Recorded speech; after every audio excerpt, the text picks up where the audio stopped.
Cinderella, the timeless story of a young girl transformed from servant to princess by the wave of a fairy godmother's wand. But while the version we know today sparkles with magic and romance, the real origins of Cinderella are much darker and far stranger. Long before glass slippers and pumpkin carriages, this story had deep, ancient roots that reached into cultures across the world. From real-life historical figures to tales of murder, revenge, and restless spirits, the journey of Cinderella is one of transformation, not just for the character, but for the story itself. Join me as we uncover the fascinating and often chilling origins of the tale we thought we knew so well. Welcome back, Darklings. Before we uncover Cinderella's dark origins, let's first begin with the version most familiar to us today. Once upon a time, there was a nobleman who remarried a woman with the proudest, most haughty spirit anyone had ever seen. She brought with her 2 daughters, each as vain and as cruel as she was. The nobleman himself had a young daughter from his first wife, a girl with a gentle heart and a sweetness that could not be matched. No sooner was the wedding over than the new stepmother's cruelty began to show. She couldn't stand the goodness of her new stepdaughter, as it only made her own daughters appear more odious by comparison. So she set about making the girl's life as miserable as possible. She gave her all the meanest tasks around the house, scouring the dishes, scrubbing the floors, and cleaning out her stepsister's fine rooms. At night, while her stepsisters lay on plush beds, the poor girl was left to sleep in the attic on a straw mattress. Yet, in her quiet way, she bore it all without complaint. When her work was done, she would sit by the hearth in the ashes to keep warm, earning her the mocking nickname Cinderella. Yet, even dressed in rags and covered in cinders, Cinderella was 100 times more beautiful than her stepsisters. Then one day, the kingdom buzzed with exciting news. The king's son was giving a grand ball, inviting all the finest maidens in the land. Cinderella's stepsisters were beside themselves with excitement, talking endlessly about the gowns and jewels they would wear. Cinderella worked tirelessly to help them prepare, ironing their linen, arranging their hair, and giving advice on which colours would suit them best. As she dressed their hair, one of the sisters looked at her and asked with a sneer, "Cinderella, wouldn't you like to go to the ball?" "You only tease me," Cinderella replied gently. "Balls aren't for girls like me." Her sisters laughed. "You're right, a cinder wench could never be seen at a ball." Yet Cinderella helped her stepsisters with kindness and patience, even as her heart quietly ached with longing. When they finally left, she watched them until they were out of sight, then, unable to hold back her tears any longer, started to weep bitterly. At that moment, her godmother, who was a fairy, appeared and asked her kindly, "What's wrong, my dear child?" I wish I could go to the ball," Cinderella stammered between her tears. "Is that all?" said her godmother. "Well, be a good girl and you shall go." She instructed Cinderella to go to the garden and bring the finest pumpkin she could find. With a wave of her wand, the fairy godmother turned the pumpkin into a magnificent golden carriage. Next she found 6 mice, which, with a tap of her wand, she turned into 6 splendid horses. A rat became the coachman, complete with grand whiskers and a stylish hat, and 6 lizards from behind the watering can became footmen. Then her godmother looked at her lovingly and said, "Now for you, my dear." With another wave of her wand, Cinderella's ragged clothes turned into a gown of gold and silver, adorned with jewels that sparkled like stars. On her feet appeared the prettiest glass slippers in the world. "Remember," her godmother warned, "this magic only lasts until midnight. At the stroke of 12, everything will return to its original form." Cinderella promised to be back in time, and hardly able to contain her joy, climbed into the coach and set off. When she arrived at the ball, everyone turned to stare in awe. Even the king himself was struck by her beauty. The prince was enchanted and offered her his hand as she stepped into the ballroom. They danced, and he could hardly take his eyes off her. Cinderella was so happy that she lost track of time completely. When the clock struck midnight, she fled in a panic, losing one of her glass slippers on the grand staircase as she ran. The prince found the slipper and vowed to marry the woman whose foot it fit. In the days that followed, the slipper was tried on all the young women in the kingdom. At last, it arrived at the home of Cinderella, where her stepsisters eagerly struggled to fit their large feet into the delicate shoe, but it was no use. The stepmother and stepsisters assured the prince's messenger that no other maiden lived in the house, but just then, Cinderella quietly stepped forward and asked if she too might try the slipper. "Oh, ignore her," scoffed the stepmother, trying to wave Cinderella aside. "She's just a cinder wench, nothing more than a servant." But the prince's messenger insisted, saying every maiden must be given a chance. Reluctantly, the stepmother and stepsisters allowed Cinderella to step forward. To everyone's amazement, it fit her perfectly. As she pulled the matching slipper from her pocket, her fairy godmother appeared and transformed her rags into the finest dress of all. Her stepsisters, realizing she was the beautiful princess from the ball, begged her forgiveness, and Cinderella, in her kind-hearted way, forgave them, promising to love them as sisters. The prince married her, and Cinderella, as good and gracious as she was beautiful, even arranged noble marriages for her stepsisters, and thus her kindness and patience were rewarded, for she lived happily ever after. This version of Cinderella closely resembles the one found in Charles Perrault's 1697 collection, Histoire ou contes du temps passé, or Stories of Times Past, and is perhaps the most widely recognised form of the tale. Perrault's Cinderella introduced several now iconic elements, such as the pumpkin coach, the magical transformation of animals into servants, and the midnight deadline, elements that were later popularised by Disney and other adaptations.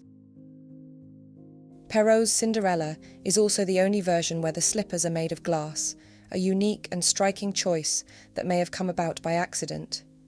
Some believe it was due to a mistranslation, as the French word for squirrel fur, verre, is almost identical to verre, meaning glass. But intentional or not, it was a stroke of genius.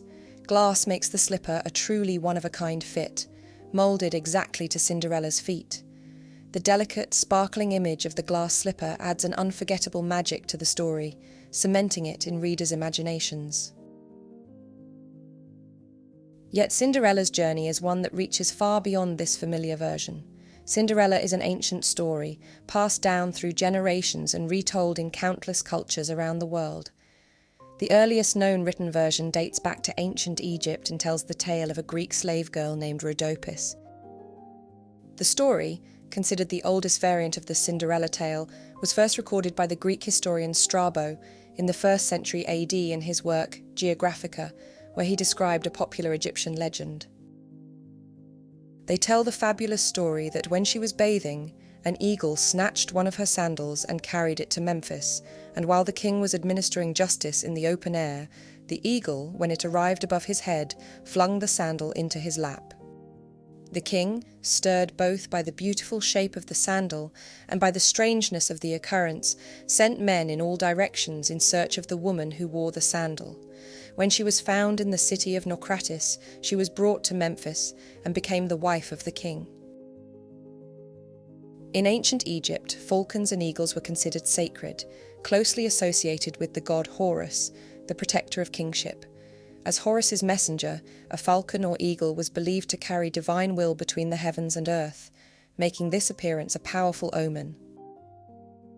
Strabo's account of Rhodopis echoes the Cinderella tales found across cultures, but with an Egyptian twist involving divine intervention through this sacred bird.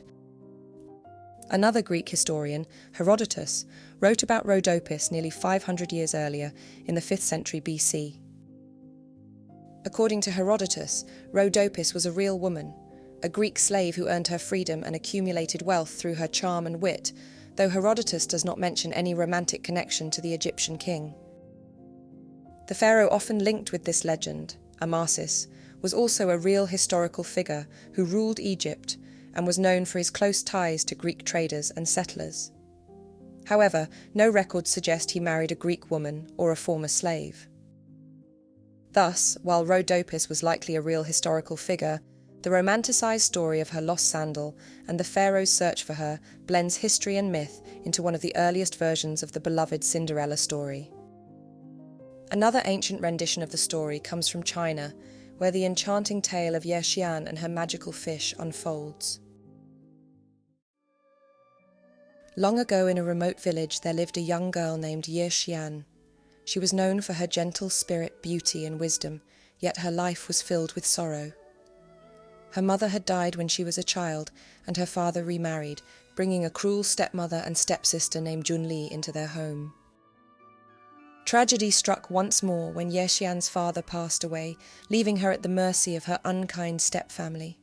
They forced her to live in rags and made her their servant, treating her with contempt and forcing her into endless labour. But Ye Xian wasn't truly alone. She had befriended a beautiful golden fish. Each day she would visit the river to talk to the fish, sharing her troubles and feeding it scraps of food. In return, the fish kept her company, bringing her comfort and hope. One day, Ye Xian's stepmother grew suspicious, following her to the river. Seeing Ye Xian with the golden fish, her stepmother's heart filled with jealousy. That night, under the cover of darkness, she caught the fish, killed it, and ate it. When Ye Xian returned to the river and found her beloved friend gone, she was devastated. But that night, a spirit visited her in a dream and said, "Do not grieve, my child. Your fish friend was actually a guardian spirit sent by your mother to watch over you. Gather its bones and bury them under each one of the 4 corners under your bed. When you are in need, pray to the bones, and they will grant whatever your heart desires." The next morning, Ye Xian found the fish's bones and buried them as the spirit had instructed. From then on, whenever she needed something, she would whisper to the bones, and her wishes would be fulfilled. The bones assisted with her endless chores and provided her with nourishing meals. Sometime later, as the New Year festival approached, excitement filled the village. This festival was a grand event, a time for celebration, and more importantly, for young maidens to meet potential husbands. Ye Xian longed to go, but her stepmother refused, leaving her at home with extra chores. Ye Xian prayed to the bones, wishing to attend. Instantly she was transformed. She found herself dressed in a stunning gown of sea-green silk, a kingfisher feathered cloak, and tiny golden slippers, more beautiful than anything she'd ever seen. At the celebration, Ye Xian's beauty captivated everyone around her. She danced and laughed, feeling joy for the first time in years. But then Junli, catching a glimpse of her, cried out to the crowd, "That girl looks like my stepsister." Realizing she'd been recognized, Ye Xian fled before her family could discover her secret. In her haste, she left behind one of her golden slippers. The lost slipper was discovered by a peasant who was amazed by its delicate beauty. It passed from hand to hand until it reached the king of the Tohan Islets, a powerful kingdom spread across thousands of islands. The king, captivated by the slipper's small size, declared that he would marry the woman whose foot fit the slipper. A great search began, extending across the land until it reached Ye Xian's village. Every maiden tried to fit her foot into the slipper, including Junli, but none succeeded. Even the maidens with the smallest feet still couldn't fit into it. Unable to find the mysterious maiden, the king set up a pavilion and displayed the slipper, hoping she would come forward. Late one night, Ye Xian quietly slipped into the pavilion to retrieve her lost slipper, as the fish bones had fallen silent since her return home without it. However, the guards, mistaking her for a thief, seized her and brought her before the king. Standing humbly, Ye Xian shared her story, the blessing of her mother's spirit, her friendship with the golden fish, and the loss of her slipper. The king, captivated by her sincerity, kindness, and beauty, listened intently. And though she lived among the cave dwellers, her words and grace convinced him of the truth. The next morning, the king visited Ye Xian's home, inviting her to live in his palace as his queen. Ye Xian accepted with joy, put on both golden slippers, and appeared in her sea-green gown and feathered cloak once more. Without Ye Xian to take advantage of, her stepmother turned Junli into a servant. Junli rebelled against her mother's cruelty, leading to a terrible fight. During the struggle, their cave home collapsed, killing and burying them both in the rubble.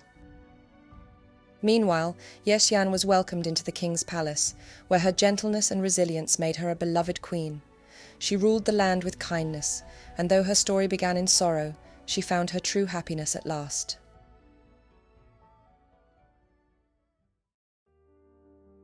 Ye Xian's story reflects ancient Chinese ideals of beauty, where small, delicate feet symbolized elegance, femininity, and social status. Smaller feet were considered more desirable and increased a young woman's marriage prospects, a belief emphasized by Ye Xian's tiny slippers. This preference led to the practice of foot binding, beginning in the Song dynasty, where girls' feet were tightly bound to restrict growth, creating small, arched feet that were admired and seen as a mark of refinement. Foot binding typically began between the ages of 4 and 9, with a painful process of soaking, bending, and tightly binding the feet to reach an ideal length of around 4 inches or 11 centimeters, known as the Golden Lotus. The story of Ye Xian emerged around the same time foot binding began in China, suggesting it may have been told to encourage the practice. Ye Xian's small feet ultimately led to her marriage to a king, reinforcing the cultural ideal of tiny feet as a symbol of beauty and opportunity. The focus on small, delicate feet is echoed in the German variant of Cinderella, recorded by the brothers Grimm, where the stepsisters, desperate to fit into the slipper, go to extreme measures by cutting off parts of their feet. One cuts off her toes, and the other, her heel. The idea of the stepsisters sacrificing parts of themselves to fit the shoe echoes the physical pain and sacrifice involved in foot binding. Bound feet, while a symbol of beauty and status, came at a tremendous physical cost. Women endured intense pain, difficulty walking, frequent infections, and even the loss of toes due to poor circulation, all in the pursuit of a good marriage. This sacrifice mirrors the actions of the stepsisters in the Grimm version, who harm themselves to try to marry the prince. Another recurring motif in many early versions of Cinderella is the presence of her mother's spirit as a protective, guiding force, embodying ancient beliefs in ancestral spirits capable of offering protection to the living.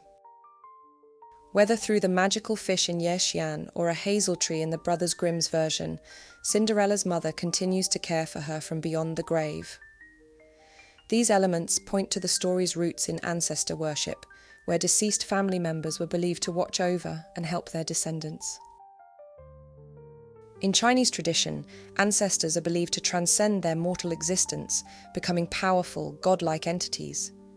In Neolithic China, this connection was symbolized by burying deceased family members' bones in the corners of the home, intertwining their spirits with the household.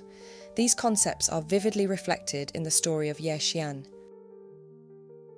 In the Grimm's Cinderella, a hazel tree grows from her mother's grave, watered by Cinderella's tears, providing dresses and slippers, symbolizing ancestral protection and guidance.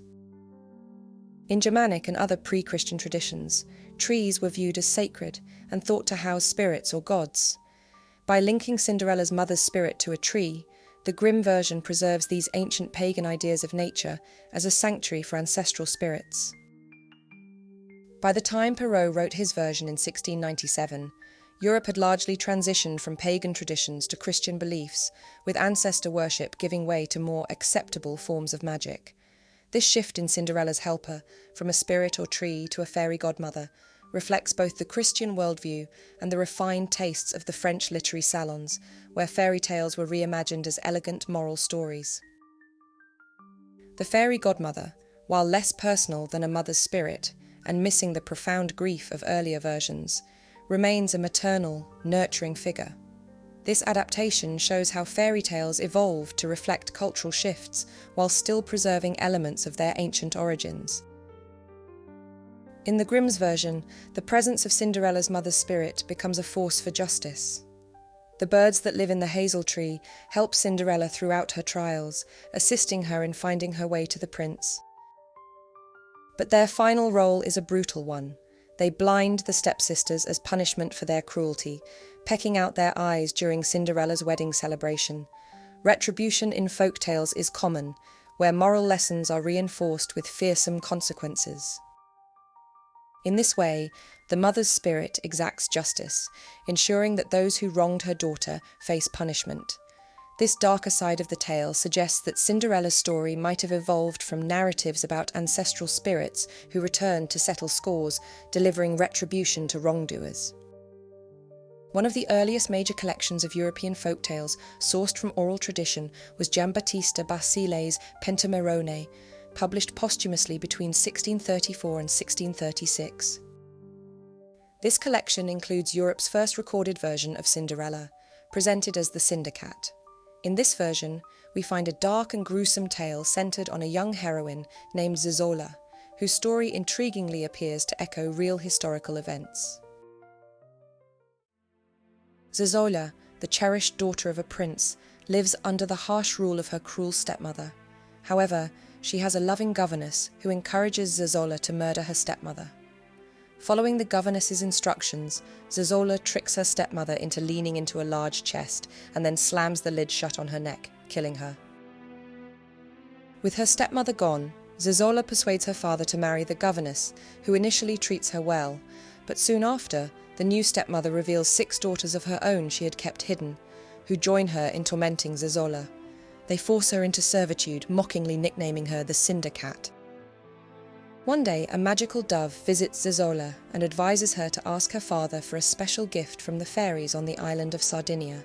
Although he promises to fulfill her request, he forgets, until his ship is mysteriously prevented from leaving the harbour, blocking his return home. Only then does he recall his promise and visit the fairies, who bestow upon Zezola a date tree, along with a spade, a golden watering can, and a silken napkin for caring for the tree. Zezola plants the date tree, which grows swiftly, and soon a fairy emerges from it, granting her beautiful clothes to attend the king's festivals. She arrives unrecognised by her stepsisters, and the king is instantly captivated by her. He instructs his servant to follow her, but each time, Zezola cleverly escapes by scattering gold coins and jewels, distracting him from his pursuit. On her final escape, she loses a slipper. The king, determined to find her, declares he will marry the woman who can fit the shoe. When Zezola tries it on, the shoe flies magically to her foot, fitting perfectly. She is brought to the palace and made queen, while her cruel stepmother and stepsisters are left humiliated. Basile's Cinder-Cat story has surprising parallels to the real-life figure of Fredegund, a ruthless 6th century Frankish queen consort who rose from humble beginnings to wield immense power. Fredegund, born into a low-ranking family, initially served as a maid to Aldovera, the first wife of King Chilperic of Neustria, a region of the Frankish kingdom. But Fredegund's ambition knew no bounds, and she quickly became the king's mistress. Through manipulation and persuasion, she convinced Chilperic to set aside Aldovera. King Chilperic next married Galswintha, a Visigothic princess and sister to Brunhilde, Queen of Austrasia, in a union designed to strengthen ties between 2 powerful families.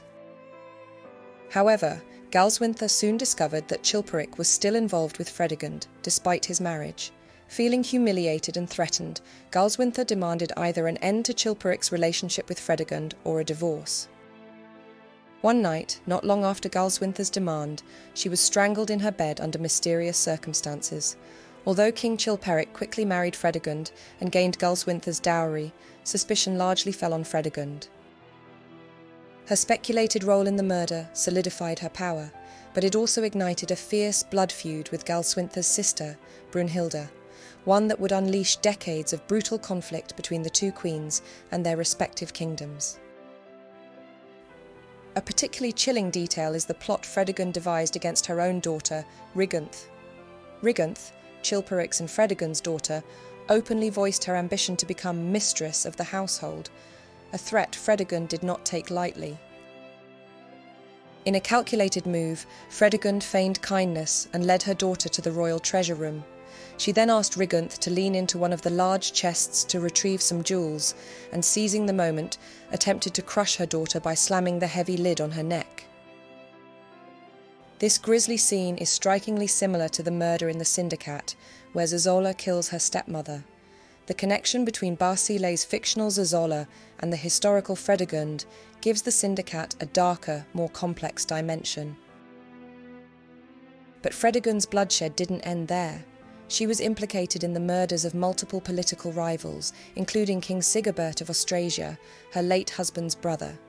She ordered his assassination with poisoned weapons, igniting a violent feud between their families that lasted decades.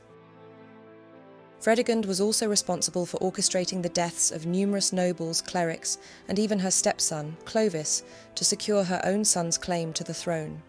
Her reign of terror cemented her legacy as one of history's most ruthless queens, leaving a trail of betrayal and brutality that echoed through the centuries, and perhaps even into the dark fairy tales that followed.